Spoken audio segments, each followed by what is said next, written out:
ከዚህ በኋላ እንደውም የሞጣ ቀራኒዮን ፎቶግራፊ የሚይዝ ብቻ ለማንኛውም ውሰዱ፣ ለፕሮፋይል ፒክቸራችሁ ውሰዱ።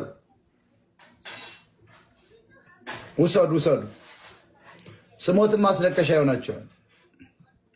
መቼም ሩጫዬን ጨርሻለሁ ነው የኢትዮጵያ ሰው መቃብር ላይ የሚያጽ።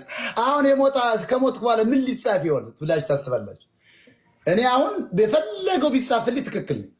ግን አሁን ሰው ሁሉ እንደ ቅዱስ ጳውሎስ ሩጫዬን ጨርሻለሁ ወይ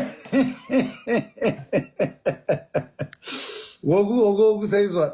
ሩጫዬን ጨርሻለሁ። እኔ 26 ዓመት በመታገል ለአማራ ሕዝብ ለዚህ ዱቄታ የማይገባው እኔ ሩጫዬን ጨርሻለሁ። አሁን የትኛው ሰው ነው ሩጫውን የጨረሰ? የሆነች ሲሚንቶ ያስለስናል፣ ድንጋይ ላይ ጠቅጠቅ ያደርጋል፣ ፎቶ ያደርጋል። ሩጫዬን ጨርሻለሁ። ተመልከት።